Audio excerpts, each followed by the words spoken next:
Bismillahirrahmanirrahim. Assalamualaikum warahmatullahi wabarakatuh. Bismillah, alhamdulillah, wassalatu wassalamu ala rasulillah Sayyidina wa maulana Muhammad bin Abdillah wa ala alihi wa ashabihi wa man tabi'a rushadan wa ba'da. Ila hadratil Nabi Mustafa Muhammadin sallallahu alaihi wasallam wa ala alihi wa ashabihi wa zawjihi wa dhurriyyatihi wa ahli baitihi al-kiram wa jami'il muslimin wal muslimat wal mu'minin wal mu'minat wa kanu khususan ahli Syekh Ahmad Al-Hashimi syailahu al-Fatihah. A'udzu billahi minasy syaithanir rajim. Bismillahirrahmanirrahim. Alhamdulillahi rabbil alamin arrahmanir rahim maliki yaumiddin. Iyyaka na'budu wa iyyaka nasta'in ihdinas siratal mustaqim siratal ladzina an'amta 'alaihim ghairil maghdubi 'alaihim waladdallin. Bismillahirrahmanirrahim. 851. Qala li Jibril inna la nadkhulu baitan fihi suratun wala kalbun. Qala berkata li kepadaku Jibrilu malaikat Jibril. Berarti malaikat Jibril ngomong pada Rasulullah sallallahu alaihi wasallam. Apa isi omongan malaikat Jibril itu? Inna, sesungguhnya kami, kita, berarti kami kita itu para malaikat. La nadkhul, kami tidak masuk baitan, ke rumah, fihi yang di dalam rumah itu suratun, patung yang dalam konotasi kalau seandainya itu hidup mirip seperti aslinya. Ini kadang ada yang sampai ketakutan. Buffet itu kan ada yang motif gambar kepala kuda kanan kiri, sampai ketakutan disuruh buang boneka. Terus dulu pernah saya ngerjain lemari itu kan ada atasnya itu motifnya gambar burung, suruh buang. Lah burung kok cuma segitu. Ya kuda cuma palanya doang. Berarti orang main catur malah. Yang dimaksud di sini adalah para malaikat itu gak akan masuk ke dalam rumah yang rumah itu ada patung. Awalnya gambar, cuman gambar yang dimaksud di sini adalah gambar 3 dimensi yang seandainya dia hidup itu mirip dengan aslinya. Nah kalau gambar itu kalau hidup apa ya bisa? Gambar itu tipis. Upama gambar orang itu, gambar ayam apa itu kan yang ada gambarnya depannya doang, belakangnya enggak ada. Nah kalau gambar itu terlarang, wah malaikat gak ada yang masuk ke rumah kita.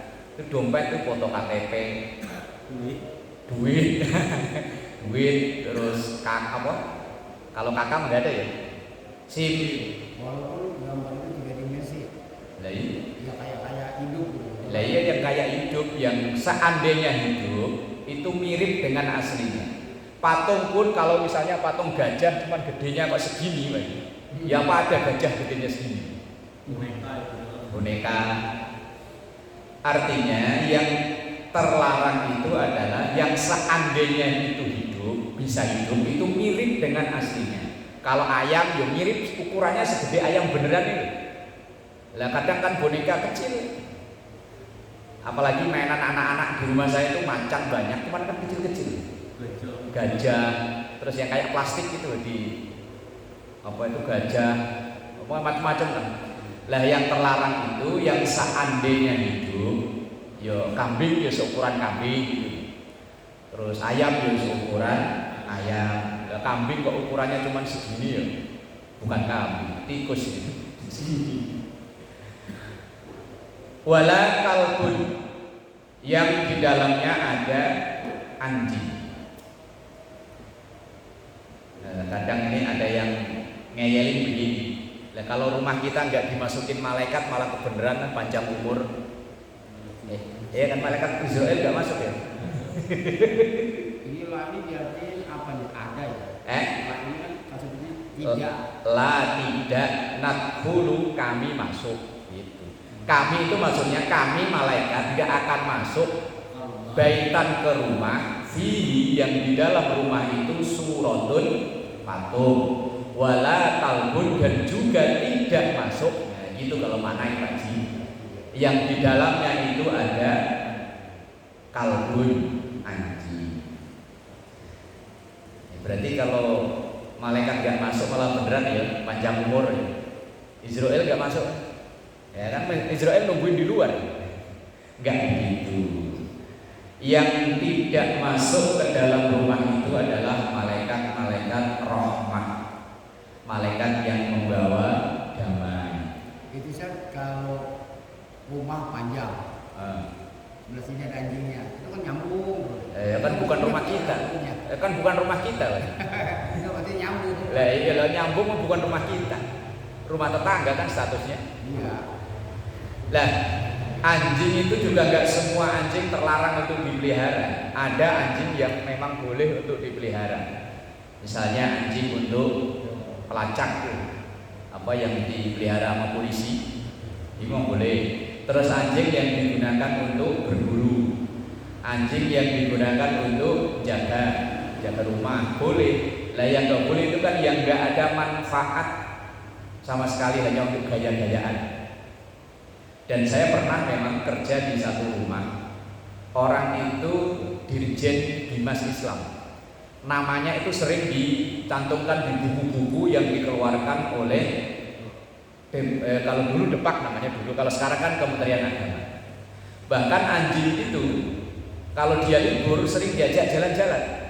Anjingnya gede banget. Kata supirnya itu dia bilang, itu Pak yang buat perawatan anjing sama gaji saya gedean buat perawatan anjing. Apa yang motongin kuku apa jenenge? Mani-pedi apa? Salon anjing. Itu sekali perawatan itu sama lebih gede dari gaji saya sebulan. Terus di rumahnya kalau bulan puasa ini buat raweh. Yang saya bingung ya kan, ini orang mazhabnya apa ya? Yang tidak menghukumi anjing itu najis. Itu yang saya dulu belum tahu. Begitu kesini, oh ya wis, ternyata ada memang yang tidak menghukumi anjing itu semuanya najis. Yang dihukumi itu hanya air liurnya saja, badannya tidak. Nah, dalam mazhab Syafi'i semuanya. Itu pun kalau basah. Misalnya ada anjing kok kita elus-elus kulit itu bulunya kering, itu tidak najis. Cuman kan daripada kan yang mending nggak usah. Kecuali yang beragama lain, ayo monggo. Atau mungkin yang memang kayak polisi yang tugas apa itu, polisi yang pelacak apa itu ya, anjing pelacak ya memang diperbolehkan.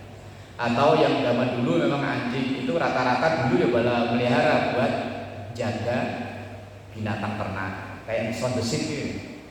Sound the sheep ya. Sound the sheep kan anjing jagain kambing. Cuman kan kadang anjingnya yang dikadali mulu sama kambing. Sound the sheep itu film sound the sheep. Lah, rumah itu tidak akan dimasuki oleh malaikat membawa rahmah kalau rumah itu ada patung yang kalau seandainya hidup mirip dengan hewan aslinya. Kalau itu hewan, kalau manusia yang mirip manusia asli seukurannya, bentuknya, modelnya, atau dalam rumah itu ada anjing. Ada riwayat Rasulullah itu pernah sampai beberapa hari tidak didatangi malaikat Jibril. Sampai beliau bertanya-tanya, ini ada apa kok Jibril enggak datang? Dia bandingkan dalam ayat mawadda'aka rabbuka wa ma qala. Tidaklah malaikat Jibril itu meninggalkan kamu, Kamu itu maksudnya Muhammad. Tapi kok nggak datang-datang. Kemudian kalau bahasa kita mungkin ya beres-beres lah ya. Ya ternyata di kolong tempat tidur itu ada anakan anjing. Nah terus kemudian anjing itu diambil, dibawa keluar. Nah diambil kan tentu dipegang nih. Nah, dibawa keluar. Nah kemudian malaikat Jibril langsung baru datang kemudian menyampaikan ini, inna la nadkhulu baitan fihi suratun wala kalbun.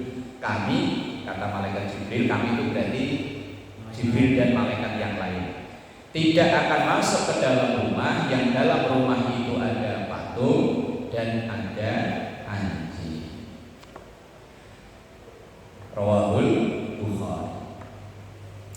Bismillahirrahmanirrahim. Qala Musa ibnu Imran.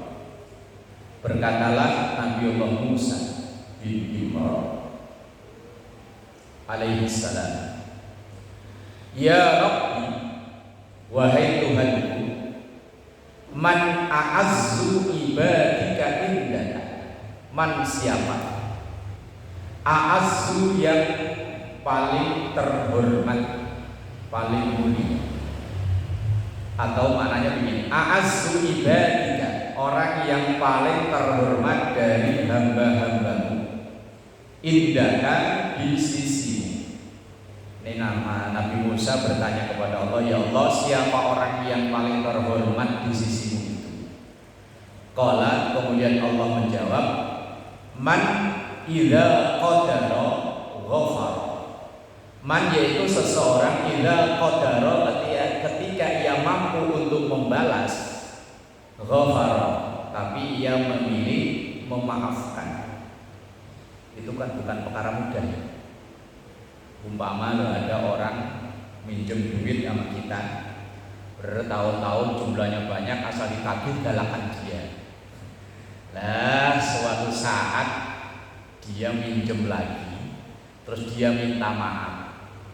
Enaknya kan kita maki-maki ya, gimana ya? Enaknya kita maki-maki. Tapi dia ya udah deh, saya maafin, ini saya pinjemin lagi. Wah, itu ya bukan perkara mudah ya. Lah kalau kita tidak mampu memaafkan, itu biasa. Tapi kita mampu untuk balas, tapi pilih maafkan, itu yang luar biasa. Itu pernah terjadi pada Sayyidina Ali bin Abi Thalib ketika dalam satu peperangan itu musuh udah jatuh. Pokoknya pedang tinggal ngayunin gini, bacok sekali mati. Tapi musuh yang jatuh itu meludahin Sayyidina Ali. Begitu diludahin, malah Sayyidina Ali nggak jadi untuk membunuh orang itu. Kemudian para sahabat yang lain nanya, Ali, kamu gimana sih? Tinggal bacok ceruk kok malah ditinggalin, malah nggak jadi. Kalau kita kan ya malah langsung sekalian ya. Sayyidina Ali bilang apa? Saya khawatir saya membunuh dia itu bukan karena Allah, tapi karena kemarahan saya diludahi. Lah enaknya kalau kita kayak langsung dihabisin ya. Lah ini orang mampu untuk membalas, tapi ia memilih memaafkan, itu orang yang paling mulia di sisi Allah. Tapi kadang kita itu ada orang maafin aja kita yang sewot ya. Orang lupa mah, ini pernah cerita ya. Saya ada teman dulu, teman ngajar. Yo, rumah tangganya kurang beruntung. Istrinya itu punya selingkuhan. Kita selidiki, ketemu, gerbek lah. Begitu selesai digerebek, teman-teman bilang udah ceraiin. Tapi dia bilang apa? Enggak, saya mau maafin dia. Siapa tahu berubah. Dia yang maafin, kita yang sewot. Gini kayak gitu dimaafin kayak nggak ada yang lain aja. Udah ceraiin. Ya, dia tetap ngotot, enggak, saya mau maafin. Padahal udah ketahuan dia diselingkuhin. Lo dia yang maafin kok kita yang sewot ya. Akhirnya bersama kerja. Sama kayak cuman kan kita laki-laki nggak begitu hobi nonton sinetron ya. Mak-mak lo kalau nonton sinetron Biasanya kan perang utama itu kan selalu terdolimi ya. Selalu terdolimi, duitnya diambil, suaminya diambil. Begitu akhir cerita, kita yang nonton pada bukannya dipenjarain, malah dimaafin. Padahal itu sinetron.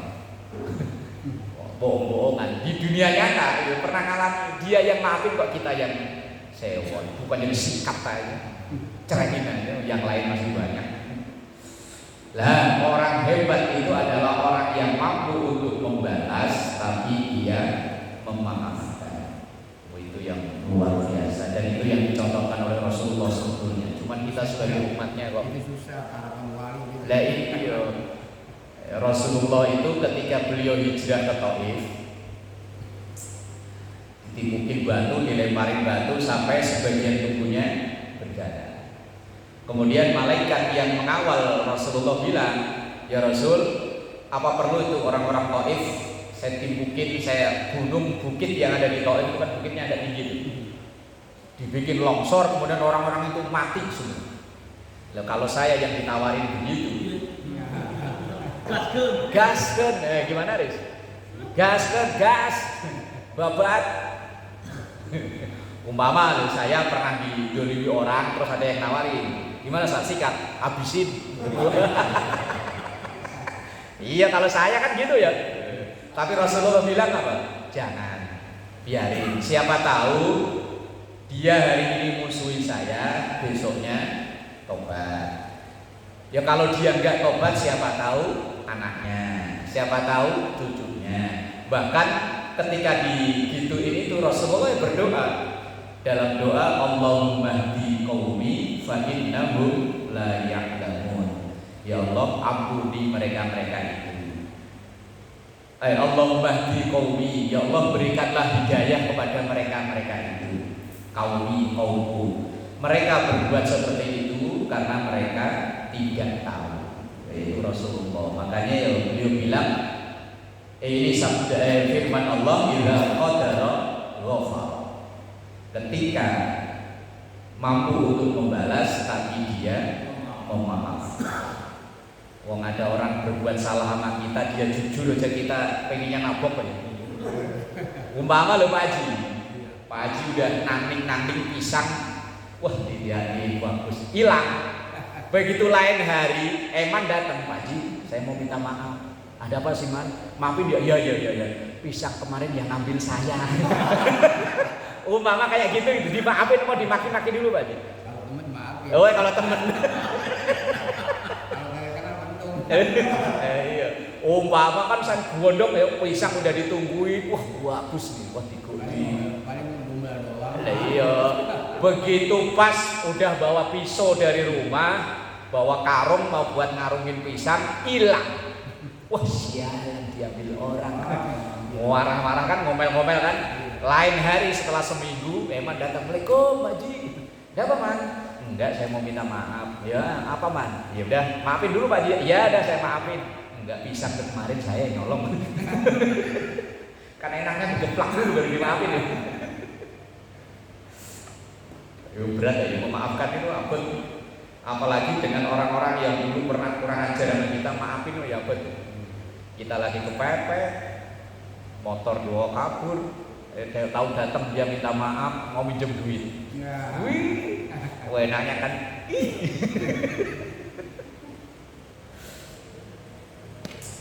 Bismillahirrahmanirrahim. Qala Dawud, berkatalah Nabi Allah Dawud alaihissalam, idkhaluka yadaka fi fammit tinnini. Idkhaluka, engkau memasukkan yadaka tanganmu fi fammit tinnin, di mulut ular, tapi ular yang gede. Yo naga ya, ular yang gede kan naga. Ila anta bulughal mirfaqa, sampai masuk ke ini apa ini? Sikut. Fayam dumuha, kemudian ular itu mengunyah tangan kita.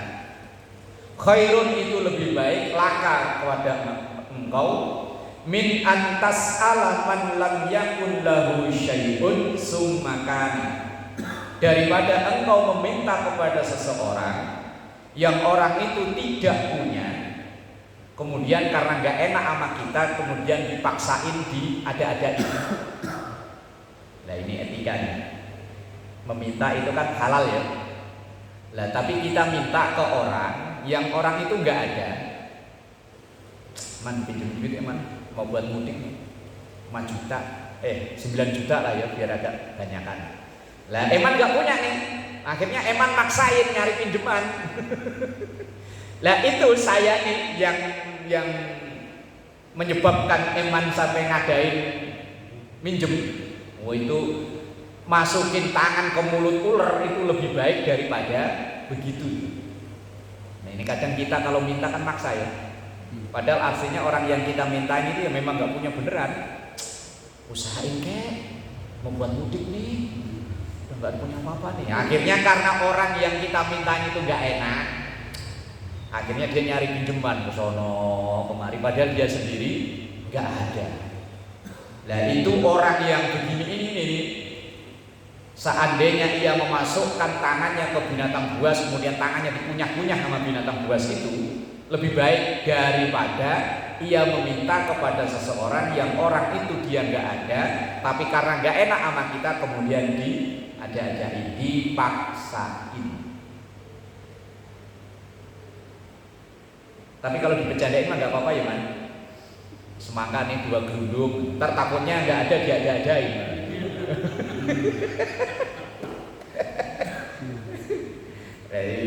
Meminta itu kan halal, tapi kalau jadi kebiasaan, apalagi sampai orang yang kita mintain itu karena dia nggak enak sama kita mungkin ya, mungkin dulu dia pernah kita tolongin atau apa, kemudian dia kan suka nggak enak, lah padahal dia nggak ada, kemudian dia kok kadang-kadang maksain diri, wah itu repot. Meminta itu halal, tapi kalau jadi kebiasaan itu ya nggak bagus.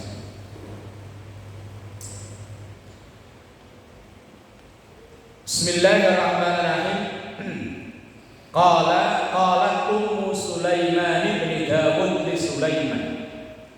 Berkatalah Ummu Sulaiman, berarti ibunya Pak Sulaiman. Ayo, ibunya. Ibni Dawud li Sulaiman. Jadi ibu, nasihatnya ibunya Nabi Sulaiman kepada Nabi Sulaiman. Nasihatnya apa? Ya bunayya, wahai anakku sayang. Kalau ya bani itu berarti wahai anakku, tapi kalau bunayya tambahin sayang. Makanya biasanya di surah Luqman itu kan pakai bahasanya ya bunayya. Ya bunayya aqimis shalah, ya bunayya di surat Luqman. La tuksirin naum, jangan kebanyakan tidur. Bilail di waktu malam. Berarti disuruh begadang gitu ya. Ya kan jangan kebanyakan tidur. Ya berarti ya enggak begadang, enggak maksud jangan kebanyakan tidur. Ya tidur ya boleh, memang harus demi kesehatan. Fa inna kasratan naum bilail, karena sesungguhnya kebanyakan tidur, ya tidur ya boleh, tapi kalau kebanyakan dia enggak boleh. Tatrukul insan faqiran yaumal qiyamah, akan menyebabkan orang itu fakir di hari kiamat karena memang amalnya sedikit. Lah gimana kalau tidur mulu, ya tahajud enggak, subuh enggak, pokoknya asal pulang kerja habis maghrib langsung tidur, bangun-bangun jam 6 mandi berangkat kerja lagi. Nah itu kere dari kiamat, wong banyak ibadah yang ditinggal. Tapi kalau melek kok yo enggak ibadah ya sama aja, malah diomelin sama Roma Irama ya. Yo begadang, jangan begadang. Pak RT gak ada sih ya, biasanya RT yang nyanyi. Tapi kan begadang boleh saja kalau ada duitnya. Ada duitnya. Ya begadang boleh saja kalau ada duitnya. Harus ya bener. Lah orang kerja masuk malam Pak Eko ya. Begadang. Ya begadang boleh saja. Lah justru malah para wali-wali Allah ya banyak kan begadang. Ya tidur, cuman kan tidurnya hanya beberapa jam. Dalam riwayat Syekh Abdul Qadir Al-Jailani yang sering kita sebut namanya kalau kita mulai mau tahun, khusus oleh Rawi Syekh Abdul Qadir Al-Jilani. Beliau itu kalau sholat subuh memakai wudhu yang dipakai sholat isya. Padahal beliau itu sholatnya selalu di awal waktu. Berarti kan semalaman nggak tidur. Kalau tidur kan batal. Lalu kita ya bisa sih, cuman sholat isyanya dipepetin subuh. Lah iya, bisa kita. Cuman sholat isyanya ntar jam 4:15 gitu ya. Habis. Lah iya, assalamualaikum, assalamualaikum, adzan subuh kan langsung kan? Lah iya, berarti kan sholat subuh memakai wudhu ketika sholat isya. Itu dalil akal-akalan. Lah iya, Rasulullah kalau sholat malam yang dibaca 3 surat. Al-Baqarah, Ali Imran, An-Nisa. Lah kita ya 3 surat sama, Qul Qul Falaq, Qul Nas. Ya kan sama-sama 3 surat. Lah ibarat naik bis ya sama-sama bis, cuman kan yang satu kelas eksekutif, satu ekonomi enggak ada AC-nya, bangkunya jebol. Kalau perlu bangkunya plastik kayak Metro Mini zaman dulu ya. Tapi kan dia sama-sama bis. Kalau kita kan kita ngaji duduk aja Al-Baqarah pantat udah kesemutan. Nah iya, lah ini dipakai berdiri kan. Ya. Itu dalam riwayat dalam kitab Riyadhus Shalihin ada seorang sahabat namanya Hudzaifah Al-Yamani. Saat itu Hudzaifah Al-Yamani itu usianya separuh Rasulullah. Lah kalau Rasulullah umur 50 berarti kan dia umur 25. Ya mungkin sholatnya Rasulullah di sini gitu kali ya. Hudzaifah itu dari kejauhan ngikutin. Lah bacaannya itu kedengeran, berarti kan beliau membacanya nggak pelan berarti kan ya. Hudzaifah Al-Yamani mikir, paling Al-Baqarah 100 ayat rukuk, enggak. Sampai selesai, rukuk dikali rukuk, enggak. Sampai Hudzaifah tadi itu kakinya gemeter. Padahal masih muda. Rasulullah saat itu ya udah umur hampir 60-an. Lah kita ya sama 3 surat. Qul Falaq, Qul Nas. Beda kelas. Lah nasihatnya ibu Nabi Sulaiman kepada Nabi Sulaiman, kalau malam ya jangan tidur, nunggu ya bangun-bangun 2 rakaat kayak. Kalau sekarang kan kita bangun dipaksa sama perut ya, sahur. Iya, makanya kalau bulan puasa mau tidak mau jam 3:30, jam 4 kita bangun. Coba nanti udah puasa selesai, udah nggak ada kebutuhan urusan perut masalahnya. Yo wes, udah ada adzan aja masih abot. Kalau orang Jawa bilang itu keluwat. Aduh, baru adzan. Aduh, baru selawatan. Baru qomat. Ntar kalau udah sallallahu alaihi Muhammad, baru selawatan antara. Tahu-tahu 6:30. Subuhan deh akhirnya. Subuh awan-awan, subuhan. Murtad jemur pantat. Ketika rukuk matahari udah dari sono kan. Murtad itu hukumnya. Tapi bukan murtad keluar dari Islam, bukan. Bismillahirrahmanirrahim. Satu hadis lagi, qul, bacalah. Allahumma ja'al sarirati khairan min alaniyati. Ini doa. Wa ja'al alaniyati salihatan. Allahumma as'aluka min salihi ma tu'tin nasa minal mali wal ahli wal waladi ghairid dhalli wal mudilli. Qul, bacalah. Ini Rasulullah mengajarkan doa. Doa itu kalau dibikin klasmen, kayak liga bola, doa tertinggi itu yang diambil dari ayat Quran. Ngerti gak ngerti ada pahalanya. Rabbana atina fid dunya hasanah itu kita baca, ngerti gak ngerti ada pahalanya. Level klasmen kedua yang dari hadis, kayak gini.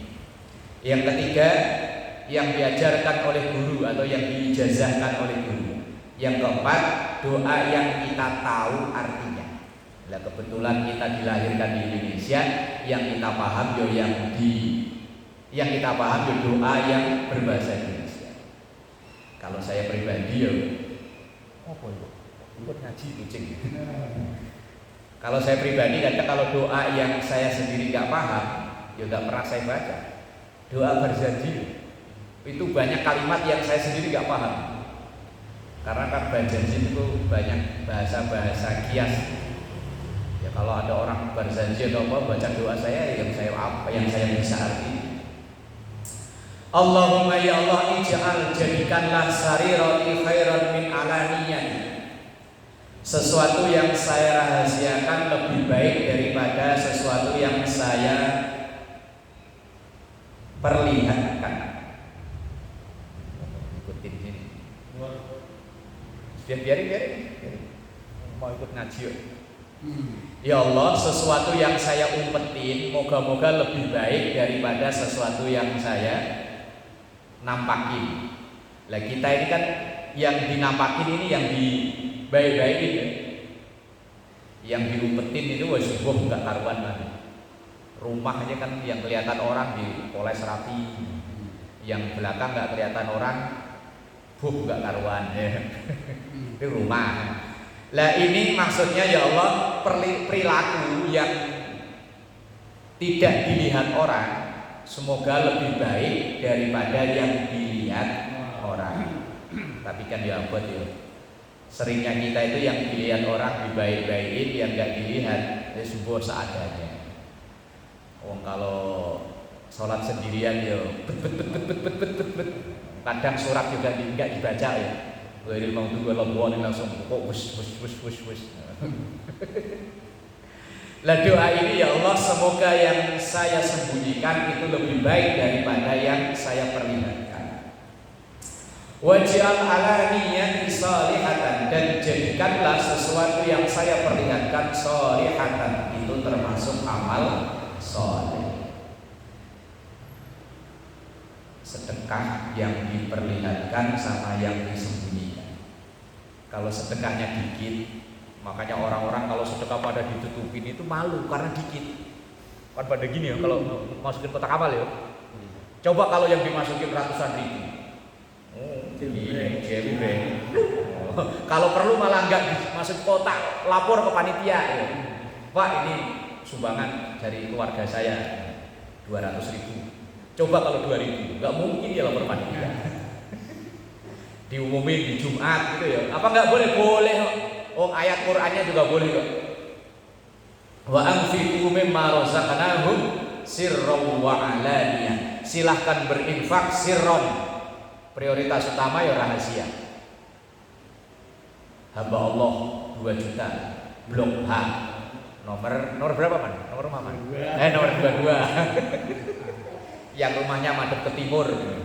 Yang punya motor Beat.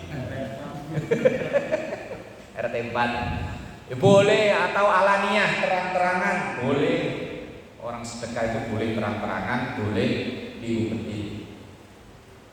Mau ditulis hamba Allah boleh, mau umat Rasulullah boleh, mau warga RT4 boleh,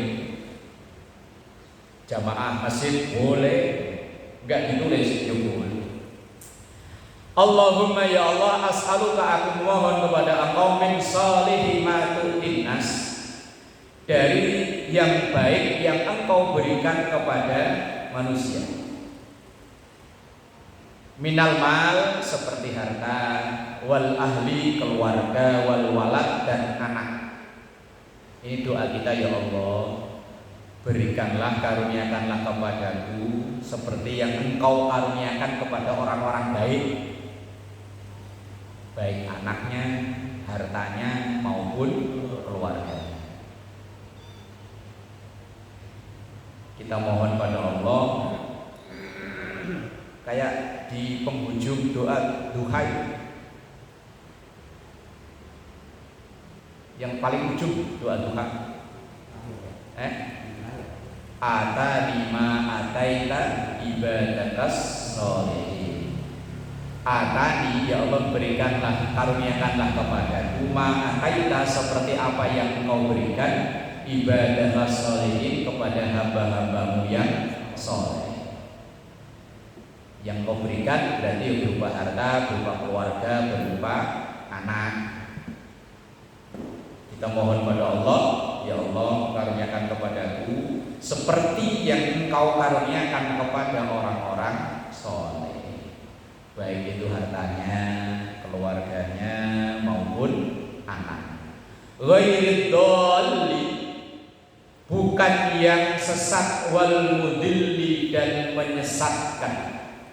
Mohon pada Allah biar harta kita, keluarga kita, anak kita itu tidak menjadikan penyebab kita ini jauh dari Allah. Jangan sampai dulu waktu susah sering nyebut Allah, begitu sudah enak lupa nyebut Allah. Dulu kalau susah kan, ya Allah, udah tanggal 4 ini ya Allah, tanggal 7 3 hari lagi ya Allah. Apa res Pak guyu res? Guyu ora enak ya. Ya Allah. Lah kok kerasa lho, Mas? Dulu kan sering sambil minum botrek ekstrak kan, ya Allah.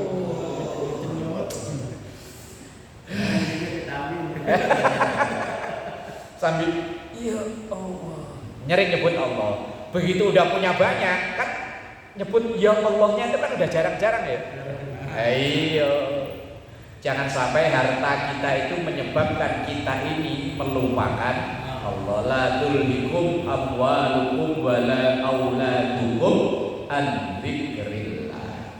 Jangan sampai harta kita, anak kita, keluarga kita itu menyebabkan kita lupa dengan Allah. Ya kalau bisa harta, kalau dulu nyebutnya ya Allah, pusing. Kalau sekarang alhamdulillah. Kan sama-sama nyebut Allah ya. Kalau dulu nyebutnya ya Allah, kalau sekarang alhamdulillah. Gitu ya, Man? Nah, itu, Man. Oh, jangan sampai, Man, langsung anak ini. Pernah ada orang itu cerita ke saya. Dulu cerita keluhnya gak karuan karena anaknya, anak yang kedua itu waduknya gak ketulungan. Sekolah itu udah berapa kali pindah. Tawuran, kalau gak tawuran bolos. Lah, karena anaknya ini kelakuannya kayak begitu, dinasihatin usah apa-apa udah gak mempan. Ya wes kan jalur terakhir kan mohon nama Allah kan. Ya Allah, ya Allah. Setahun, 2 tahun, 3 tahun begitu awal kenakalan itu kelas 2 SMP. Kelas 3 masih, kelas 1 SMA masih, kelas 2 SMA berubah. Langsung berubah terbalik. Jadi pendiam, jadi baik tiba-tiba. Lah kemudian begitu anaknya kelas 3, bapak itu ketemu saya lagi, langsung cerita begini. Alhamdulillah Pak Ustaz, saya pernah punya anak nakal. Loh kok alhamdulillah Pak? Dulu seandainya saya nggak pernah punya anak nakal, mungkin saya nggak terbiasa untuk tahajud. Tapi kok proses tahajudnya ini yang nggak dipingini orang ya. Waktu dia punya anak nakal kan otomatis malam itu tahajud terus karena pengen anaknya itu berubah sampai 4 tahun atau 5 tahun dari kelas 2 SMP, kelas 2, 3, 1, 2, 4 tahun. Lah tahun kelima anaknya kelas 3 SMA itu mulai berubah baik. Lah alhamdulillah saya pernah dikasih anak nakal. Jadi saya terbiasa asal jam 2:30 bangun. Yang sekarang alhamdulillah. Coba kalau dulu saya nggak punya anak nakal. Yo mungkin nggak pernah tahajud, ya man ya. Mungkin kalau dari dulu ini mungkin belum jadi mu'alaf.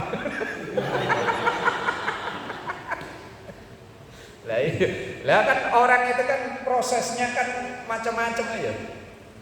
Lah jangan sampai waridolli wal mudilli. Jangan sampai harta kita, keluarga kita, anak kita ini menjadi penyebab kita ini tersesat jauh dari Allah.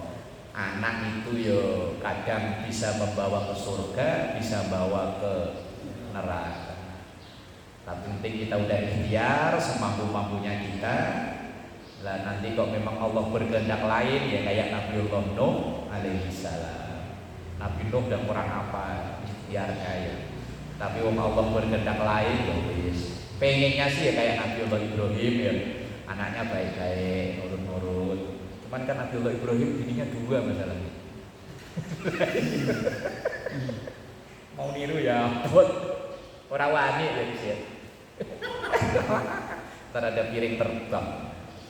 Doa ini diriwayatkan oleh Imam At-Tirmidzi, ya Allah jadikanlah sesuatu yang saya sembunyikan itu lebih baik daripada sesuatu yang saya nampakkan, dan sesuatu yang saya nampakkan itu menjadi catatan amal soleh.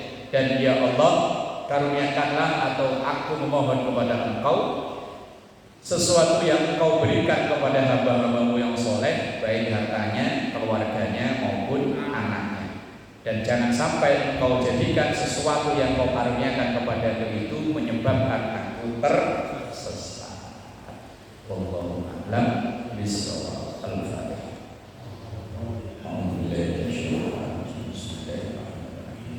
Alhamdulillahirabbil alamin. Iyyaka na'budu wa iyyaka nasta'in. Ihdinas siratal mustaqim. Shiratal ladzina an'amta 'alaihim ghairil maghdubi 'alaihim waladdallin. Astaghfirullahaladzim al-ma'bud ya dzal jalali wal ikram. Bismillahirrahmanirrahim. Alhamdulillahirabbil alamin. Allahumma shalli 'ala sayyidina Muhammad wa 'ala ali sayyidina Muhammad. Allahumma inna nas'aluka ilman nafi'an wa fahman wasi'an wa 'amalan mutaqabbalan wa rizqan katsiran halalan thayyiban mubarakan wa waladan salihan. Allahumma innaka 'afuwwun tuhibbul 'afwa fa'fu 'anna. Allahumma innaka 'afuwwun tuhibbul 'afwa fa'fu 'anna. Allahumma innaka 'afuwwun karim tuhibbul 'afwa fa'fu 'anna ya karim. Sallallahu alaihi sayyidina Muhammad wa ala alihi wa sahbihi wa sallam. Walhamdulillahi rabbil alamin.